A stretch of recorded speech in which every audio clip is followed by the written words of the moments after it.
2025년 대비 승마지도사 마술학 핵심 정리 8부 시작하겠습니다. 마사관리 깔집에 관한 문제인데요. 이것도 자주 나오니까 알아두시면 좋을 것 같습니다. 흡수성이 있는 깔집, 배수성이 있는 깔집, 이런 부분, 그런 것들을 구분하는 것도 문제가 되고, 한 가지의 특징을 적어주고 이거에 대해 맞춰봐라 이런 식으로 문제가 나오기도 합니다. 흡수성이 있는 깔집, 피트모스, 나무 껍질, 톱밥, 대패밥, 종이, 토탄 등. 흡수성이 있는 깔집은 말의 배설물과 섞이면 열과 암모니아가 발생하게 되어 말의 발굽에 나쁜 영향을 주게 되므로 철저한 관리가 요구됩니다. 배수성이 있는 깔집, 밀집, 연맥집, 대맥집, 볏집 등. 배수성이 있는 깔집은 기생충의 알, 먼지 등이 많이 붙어있기 때문에 말이 먹으면 기생충에 감염되거나 호흡기 질환을 일으킬 수 있습니다.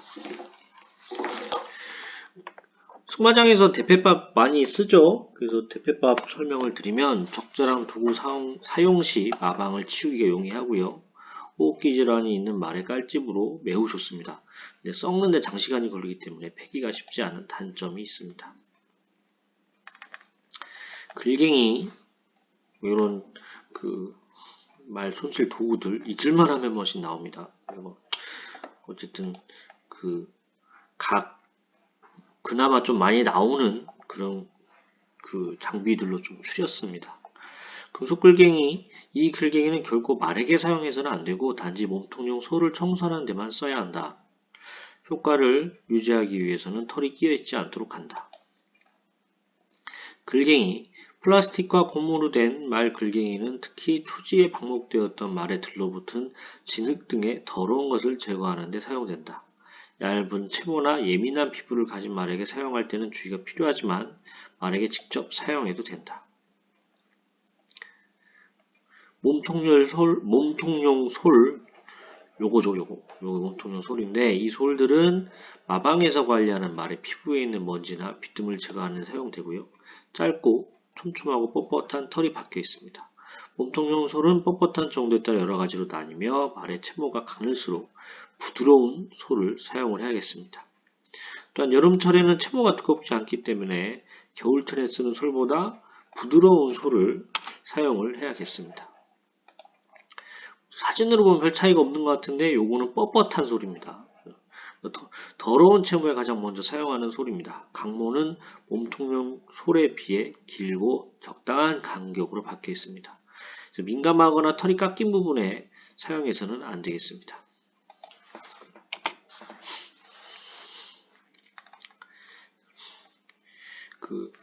말 털 깎는 형태입니다.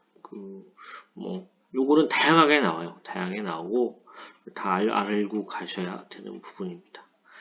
담요형, 여기 보면 등 이렇게 해서 담요 덮은 것처럼 되어 있잖아요. 그래서 장기간의 느린 조교 시 말의 후구 근육이 추위에 떨지 않고도 땀을 배출할 수 있도록 한 것, 조교 중에 마이를 입은 것과 같은 효과. 그래서 조교 중을 제외하고는 마이를 입혀야 됩니다. 그래서 보면은 머리, 목, 어깨, 복부 그리고 꼬리 바로 아래에 털을 깎습니다.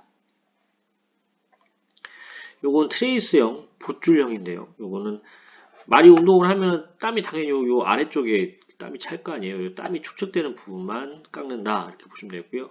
만약 조금만 깎고 싶다면 복부 및 목 부분만 깎아도 된다. 혹한의 날씨가 아니면 마이를 벗겨 실외에 놓아둘 수 있다. 어떻게 보면은 거의 안 깎은 거니까 마이를 벗겨서 엄청 추운 날씨 아니면 놔둘 수 있고요. 이게 봇줄, 트레이스가 이제 봇줄이란 뜻인데 마차 경주하는 말들의 말도 여러 마리 있을 거 아니에요. 여러 마리 연결하는 봇줄이 지나가는 자리다 해가지고 트레이스형 봇줄 이렇게 하면 되겠습니다. 헌터는 다 깎고 여기 안장자리만 남겨두고 다 깎는다 이렇게 생각하시면 되고요. 안장자리 채모는 안장의 피부와 마찰을 막아 화상을 예방하고 그리고 다리는 남겨두는데 다리의 털은 진흙과 추위로부터 보호를 해주게 되겠습니다. 그래서 안장 올리는 부분과 다리를 제외하고 모든 부분은 상모한다. 이렇게 상모한 말은 조교실을 제외하고는 항상 마이를 입혀야 한다. 또한 머리와 목을 올인원 등의 마이로 덮지 않았을 경우 잠깐 동안을 제외하고는 말을 바깥에 두어서는 안 된다. 말도 충분히 감기가 걸리겠죠. 승마 강습 중 안정성. 사람과 말의 수준을 충분히 파악한 후에 강습에 들어가지만 기승자에게는 적당한 긴장감을 부여하도록 해야겠습니다.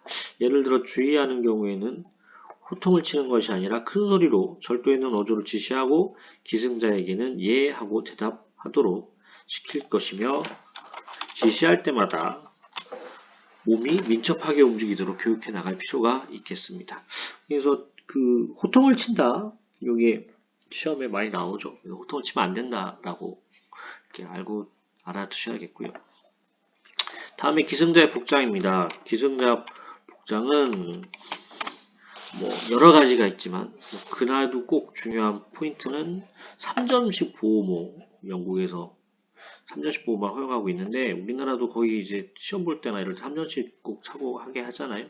그게 중요하다. 그리고 어린아이나 발이 작은 경우 스니커즈 등 굽이 없는 신발은 착용하지 않도록 하는 것이 원칙이다. 등자에 발이 들어가 버리면 낙마했을 때 발목이 골절되는 경우가 있기 때문에 어린아이나 발이 작은 여성은 굽이 없는 신발은 착용하지 않도록 해야겠습니다. 그리고 부츠는 종아리만 감싸는 승마구두나 가죽 장화가 적합하고요. 여성의 경우 낙마할 때 머리핀에 이렇게 뭔가 걸려서 이렇게 하는 위험한 경우가 있다고 하더라고요. 그래서 머리핀 착용을 금지를 해야겠습니다. 기승 준비. 말을 잡을 때는 말의 왼쪽에 서서 오른쪽으로 굴레에서 10에서 15cm 떨어진 지점에 고삐를 잡고 왼손은 자연스럽게 내린 상태에서 땅에 끌리지 않게 말고삐의 끝을 잡는다. 기승준비, 발굽 손질하기입니다. 우선 배설물이나 진흙을 제거하기 위해 제 차의 양옆을 뒤꿈치부터 발가락 방향으로 당기듯 팝니다. 요거 방향, 뒤꿈치 발가락 방향, 요거 중요하고요. 기름을 바르기 전에 발굽에 솔질을 해서 진흙을 제거합니다. 솔질로도 이물질 제거가 힘들 경우에 물로 씻는 게 중요하고요. 발굽을 물로 씻은 경우에는 발굽의 상태에 따라 달라지기도 하지만 통상적으로 건조된 상태에서 기름을 제구 부분에서 제거함까지 발굽 전체에 균일한 두께를 얇게 발라줍니다. 이렇게 하면은 진흙이나 얼음, 집 등의 이물질이 발에 들러붙는 것을 막을 수 있습니다. 발굽 손질 도구 물어보는 시험이 나왔었어요. 앞에도 한번 설명을 드렸었는데 청솔, 붓, 발굽하기입니다. 그래서 뭐 하나를 좀 애매하게 바꿔가지고 솔 종류로 그때 바꿔서 시험 냈던 것 같은데 발굽 손질 도구는 청솔, 붓, 발굽하기다. 경주마에서 승용마루의 전용시 주의사항 보면은 우리 퇴역 경주마 많이 있잖아요. 지금 공주에서 좀 안 좋은 일이 있어가지고 막 좀 승마업계 관계자분들이 다 관심을 갖고 있는데 일반적으로 경주를 하고 나서 이제 더 이상 그 경주마로서 말도 나이 늙으면 어쩔 수 없잖아요. 그 어려운 경우에는 일반 승마장으로 나와서 승용마로 전용해 사용합니다. 심지어 제가 많이 다니는 승마장에도 그 경주마 출신 그 승마 그 말을 계속 배정을 해줘가지고 승용마로만 그 우리가 생각하는 원블러드 이런 말들과는 다른 그 뭐라 그럴까요? 더러브랜만의 그 특징 그리고 경주마로서의 특징이 아주 강하더라고요. 그래서 그냥 쓰면 안 되고 전용을 해야 일반적인 그 승마용으로 쓸 수가 있습니다. 그래서 이 문제가 가끔 잊을만하면 나와요. 두 마리 병합조 교시, 그러니까 둘이 같이 이렇게 있으면 이게 출발성에서 뛰어나가는 습관, 그게 있어서 경쟁적으로 뛰쳐나가는 습관이 있습니다. 이게 재발하지 않도록 조련을 지령하고요. 특히 수말은 거세마로 만들어 조련하는 게 바람직합니다. 말의 종류는 더러브렛, 앵글로 아랍 등 경종마 종류고요. 승마계에서 사용되는 승용마의 일부는 경주마를 전용해서 조련한 것들이다. 이런 문장들이 시험에 나옵니다. 말 목욕시키기. 하절기에 냉수로 목욕을 시킬 때는 심장에서 가장 먼 곳에서부터 시작하고요. 이는 심장지방을 예방하기 위해서입니다. 이게 보면은 말 관찰할 때 그것도 이렇게 말 관찰하는 순서가 있잖아요. 그런 것처럼 하절기에 냉수 목욕시키는 순서. 요거는 뭐 저희가 해수욕장이나 뭐 수영장 가면은 그 어디부터 물을 이렇게 해가지고 이렇게 해야 심장마비 안 걸린다 뭐 이런 거 있잖아요. 그런 거랑 비슷하게 생각하면 됩니다. 심장에서 먼 쪽. 뒷다리, 앞다리, 엉덩이, 허구리, 등, 옆구리, 앞가슴, 어깨목, 머리순입니다. 뒷다리, 앞다리, 엉덩이, 허구리, 등, 옆구리, 앞가슴, 어깨목, 머리.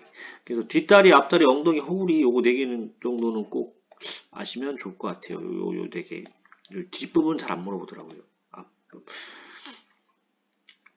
지도자의 마음가짐. 회원 및 직원 상호 간에는 애칭이나 닉네임 등으로 부르지 않도록 할 것. 회원을 보면서 강습하고 적절한 긴장감을 주며 표정을 읽으면서 세심한 주의를 기울여 강습할 것. 강습 중 교관은 자세를 똑바르게 하고 지도할 것. 울타리에 다리를 걸치든 팔짱을 끼거나 주머니에 손을 넣고 강습하지 말 것. 모임에서는 회원에게 스스로를 적극적으로 소개하고 공통된 화제로 강수생과 대화한다. 동료끼리 또는 회원과 장난을 치거나 특정인하고만 친밀감을 느끼게 하는 접객 태도를 취하지 말 것. 회원에게 물품 구매를 권유할 때 사주지 않으면 자신이 곤란하다는 식의 의례적인 행동을 하거나 자신의 취향만을 일방적으로 밀어붙이는 것이 아니라 상대방의 희망사항도 잘 들어주도록 할 것. 초보자 강습 시 지도자는 회원들을 모두 볼 수 있는 안쪽의 위치에 강습할 것. 승마지도에 있어 지도자의 올바른 역량입니다. 이런 식으로 묶어서 문제가 난 적이 있어요. 강습 목표 설정 및 강습 경험에 대한 계획과 준비를 한다. 초보자 강습 시 안전한 원형마장을 이용해서 강습을 실시한다. 지도자는 회원들을 모두 볼 수 있는 안쪽의 위치에 강습한다. 중상급자 강습 시 실내외 대마장을 이용하여 실시하며 활발해진 말의 움직임을 주시하면서 안전하게 실시한다. 요거 같은 경우에는 올바른 정경 자세, 장애물 비원료 자세는 다음 시간에 하도록 하겠습니다. 도움이 되셨다면 구독과 좋아요 부탁드립니다. 감사합니다. 고정 댓글 쿠팡 링크로 구매 시 쿠팡 파트너스 프로그램을 통해 일정액의 수수료를 제공받아 채널 운영에 도움이 됩니다. 올리브영 제품 많이 사랑해 주시면 감사하겠습니다.